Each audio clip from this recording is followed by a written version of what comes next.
So every leader, every founder wants their organization to grow, right? But here's the paradox, the big catch.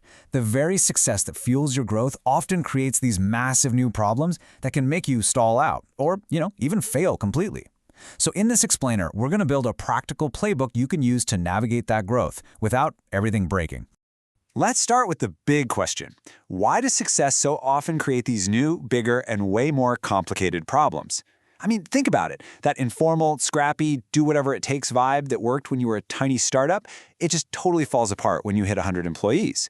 The very things that made you successful in the first place can become your biggest liabilities down the road. We're going to unpack exactly why that happens and, more importantly, what you can do about it. All right, here's how we're going to tackle this. First, we'll get into the paradox of growth. Then, we'll actually map out the predictable journey that pretty much every growing company follows. After that, we'll figure out how to choose the right control style for whatever stage you're in.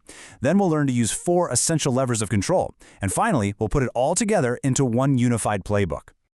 Okay, let's get right to the heart of it, the paradox of growth. This is the fundamental tension that every single scaling organization has to deal with.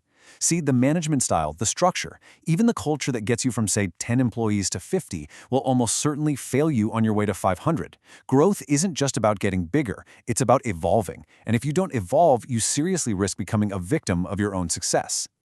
So, how in the world do you manage that kind of evolution? Well, what you need is a map. And for that, we're going to turn to Larry Greiner's classic model of organizational growth. Seriously, think of this thing as your company's GPS. It shows you the distinct phases of growth and, this is the crucial part, the predictable crises you're going to hit along the way.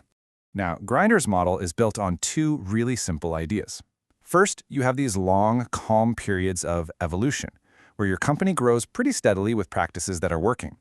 But, and this is a big but, these calm periods are always followed by moments of revolution.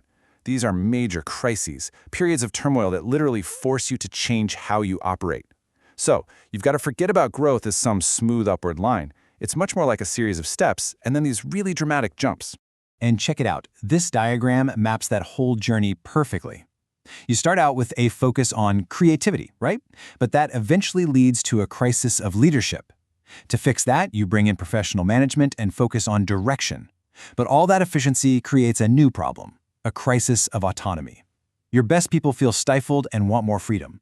So you solve that with delegation, which, you guessed it, leads to a crisis of control. And on it goes. Each solution plants the seeds of the very next problem.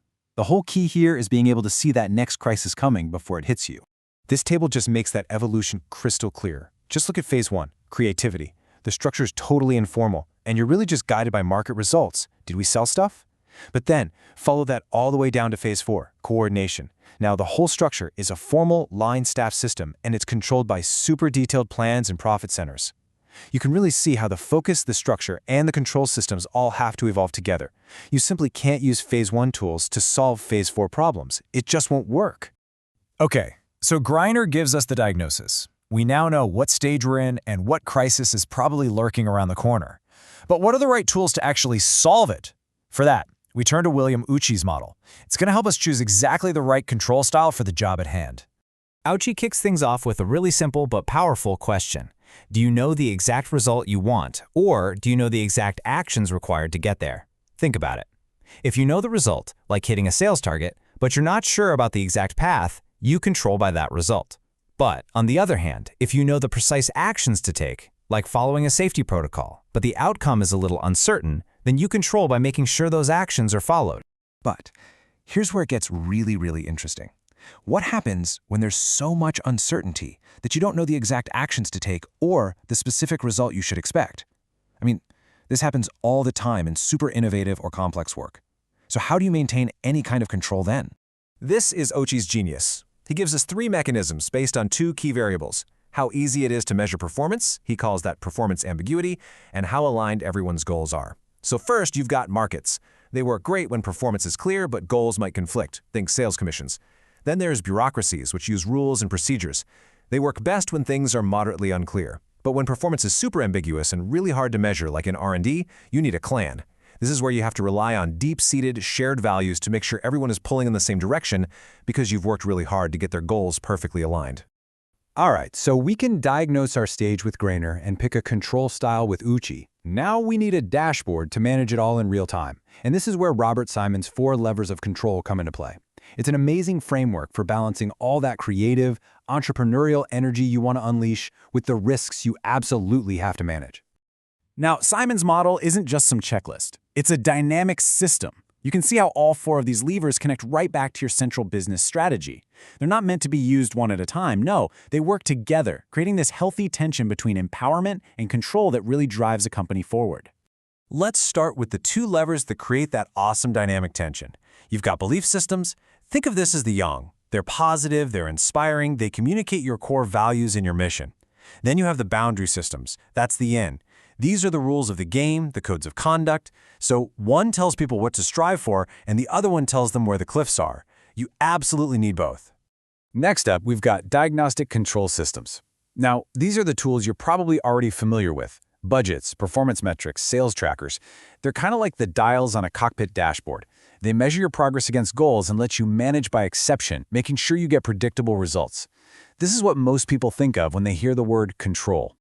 But if diagnostic controls are all about looking at the dashboard, interactive control systems are about looking out the front window. They are totally forward-looking. These are the systems that senior managers use to personally engage with the organization, to focus on strategic uncertainties, and to create a dialogue so that new strategies can pop up from anywhere as conditions on the ground change. This is how you stay agile. Okay, we have covered a ton of ground. We've got a map from Greiner, we've got a toolkit from Uchi, and we've got a dashboard from Simons. So now let's build your unified growth playbook by putting all 3 of these incredibly powerful frameworks together. You know, this all boils down to a really simple but powerful 3-step process you can start using right now. Step 1, diagnose. Use Greiner's map to pinpoint exactly what growth phase you're in and anticipate the next crisis. Step 2, select. Based on that diagnosis, use Uchi's framework to choose the right primary control mechanism. Is it market, bureaucracy, or clan? And then, step 3, balance. You implement your choice using Simon's 4 levers to empower your team while still managing all the risks. I love this quote from Larry Grainer. It really just gets to the heart of everything we've talked about.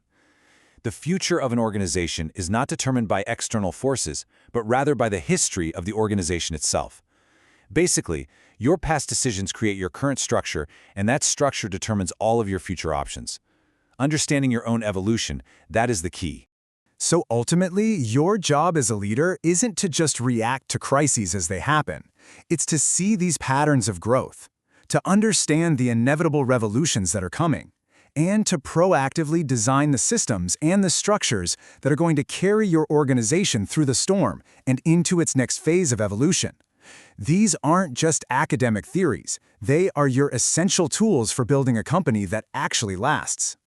So I'll leave you with this question to think about. Looking at your own organization right now, what crisis is on the horizon? Is it a crisis of leadership? Maybe autonomy? Or are you drowning in red tape? And more importantly, are you prepared with the right tools in your playbook to solve it?